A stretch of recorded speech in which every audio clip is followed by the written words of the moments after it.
It's Monday at my house, and on Mondays, we make bread. I have mentioned in times before that Monday is kind of our reset day after the weekend. It's more laid back, and I use the day to get caught up on things. And the last couple weeks, I've been using Mondays to make bread for the week. And I love making my own homemade bread. It's just wonderful not having to buy bread unless we just want some store-bought bread is incredible.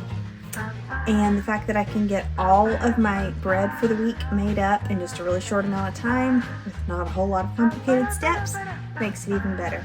So I'm going to go through my bread making process today with you, and I'll be sharing the recipe at the end of the video. Step one of bread making day for me is to get my flour ground, and like you saw earlier, I get my wheat berries and then I put them in my grinder and I grind it up, and this is just the most luscious flour. As you know, as I've said in previous videos, I am a whole wheat flour snob. I will use store-bought whole wheat flour when I can find hard white wheat. I don't care for the hard red winter wheat because it's more bitter, but the hard white wheat has a much more mild, sweet, nutty flavor. And it's even better when you're able to grind your wheat berries yourself and go straight from the grinder into the mixer so that the bread is being made almost as soon as the wheat is ground. The flavor, oh my word, the flavor is incredible, and you just can't compare it to anything else. So first step is I grind my flour. I have a Nutrimill wheat grinder, and the flour is still warm, and it's still warm when it goes in the bread dough, and it's just incredible. But let's get started. I keep my mom's bread recipe taped in my cabinet where I can find it easily because I still don't have it memorized yet. But I'm sure as I keep making bread every week, eventually I will get to the point that I have it memorized. But all of my important recipes, of course this is the first one because we haven't lived here that long, but I like to keep all of my important recipes taped to the inside of my cabinet where they can be read and reached quickly, so I don't have to pull out cookbooks or whatever. If it's something that I use all the time that I don't have memorized, it gets taped to my cabinet door. So our first thing that we're going to start with, we're going to put in 2 cups of warm water, or as you saw in my mom's recipe, it can be milk. The good thing about this recipe is it's very adaptable, and if you have an abundance of milk, you can use milk. If you have some butter that needs to be used up, you can use butter in place of oil, which is what I'm doing today because I realized right before I started filming I'm out of oil. So I'm going to be using some melted butter in place of that. But it's just a really, really versatile recipe. My mom tweaked and perfected this recipe over several years. We got a wheat grinder when I was younger, and she started making all of our bread all the time. And she worked at it until she finally came up with a recipe and a method to get the most amazing bread, y'all. It's incredible. You can slice it really thin, and you can make like fold over sandwiches and it doesn't break. But it's a real workhorse of a dough. You can use it for cinnamon rolls. Just increase the sweetener and it'll make the dough sweeter. Especially if you're wanting a sweet dough, use milk instead of water as your liquid. You can use it for pizza crust, you can make hamburger buns, rolls, anything you want out of it. It's incredible.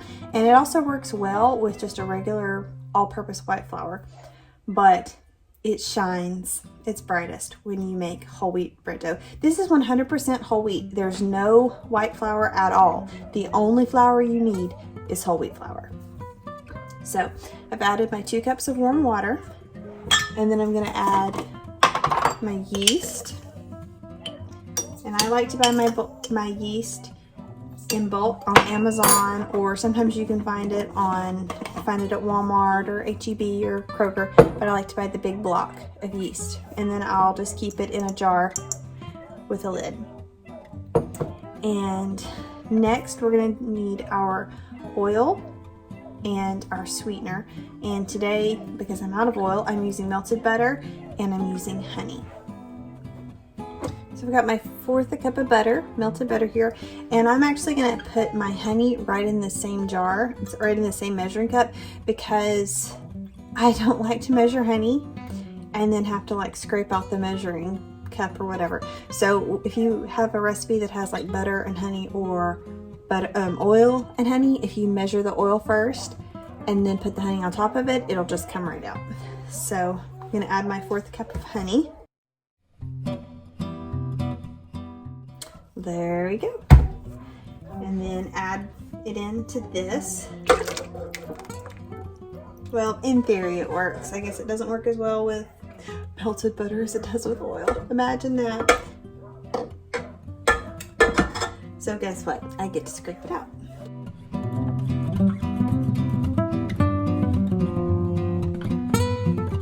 So we'll just give this a little mix. And then we're just gonna leave it and let it set to sponge for a little while. Whenever it starts like bubbling and you can tell that there's been some growth, then we'll come back and add the rest of our ingredients. You can see how it's starting to look kind of puffy and bubbly and all that. That's good enough for me. Now we're gonna add the rest of our ingredients. So now we're gonna add our last 2 ingredients, which is just flour and salt. So to get started, I'm gonna start off with 2 cups of flour.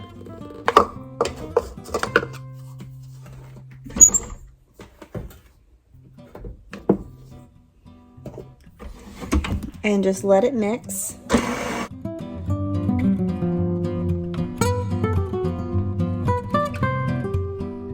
I'll add another cup.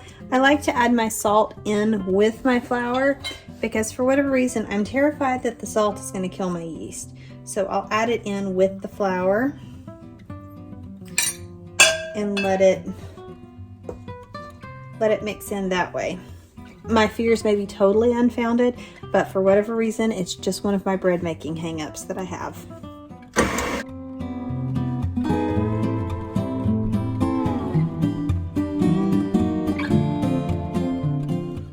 At this point, I've added 4 cups of flour.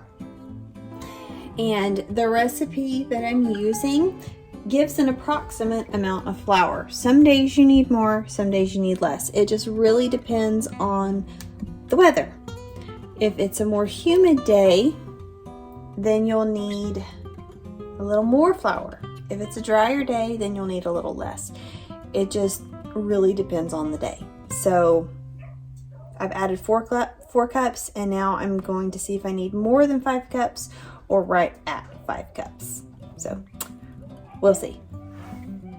This dough is not going to be a super dry dough. It is going to be a little bit wet and kind of sticky, but it'll be, I don't know how to describe it. I'll just have to show you what the texture is, but you don't want your dough too dry and have too much flour in it, because then it will make your bread just dry and not good. So I'll show you whenever it finally gets to the right spot what the texture looks like. But like I said, this is just one of those recipes that it depends on what the weather's doing on how much you're actually going to need in the end. So this is just about what I'm looking for. You can see how just the way that the dough looks. You can see the strands, and it's kind of looks like it has little fine strings. This is just about where we need it. So I'm fixing to let it go for its first rise. It's finished kneading. It turned out great. And another really important crucial step in this bread recipe is you have to let the dough rise twice. So it'll rise once in the bowl and then once in the pans. And that'll make it'll give it that extra oomph and that extra strength that it needs to be a hearty everyday sandwich bread.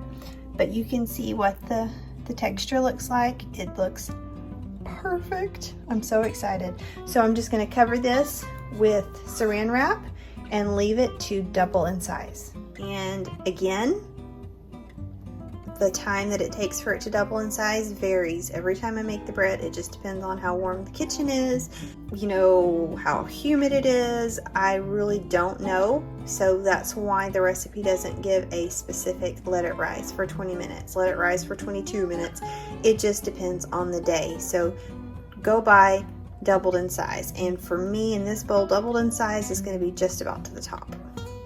So here we are at doubled. So now we're going to put it in the pans. I'm going to start by spraying my pans with a little bit of cooking spray. You can use butter, you can use whatever. Then I'm going to take my dough, and I'm not going to completely knock all of the air out of it. I'm going to be kind of gentle with it. I'm going to just detach it from the bowl. Then I'll just divide it in half. If I wanted to be really precise, I could get my scale out and see, but I mean, they're close. I might need to add a little bit out of this one to this one. I'm not picky. They don't have to be exactly the same size. If I were going to be selling it, I would be a lot more precise and I would use a scale, but that's about it. So then to shape the loaf, and you can see, even though I don't have flour or anything on my hands, it is a little sticky, but it's not super sticky. So then I'll just fold it and shape it into a loaf, about like that, and then just put it in the loaf pan, and then do the same with the other. And that's all it is to it. So now we're going to let these rise until doubled as well, and then we'll stick it in the oven. I usually cover my loaves of bread to let them rise, just to keep them safe from any little fingers or hands that might not be able to resist touching them, but we'll let them rise and then stick them in the oven. And so here we are at doubled in size, ready to go in the oven. Due to some things that came up this afternoon, I wasn't able to video the whole baking part, but here are the finished loaves, and they're just about ready to come out. I usually let my loaves cool in the pan. It makes the loaves sweat and it makes the bottom crust soft, but they baked really well. I'm pleased with them, so I'm going to take them out and then get them sliced up so we can put them and store them for the rest of the week.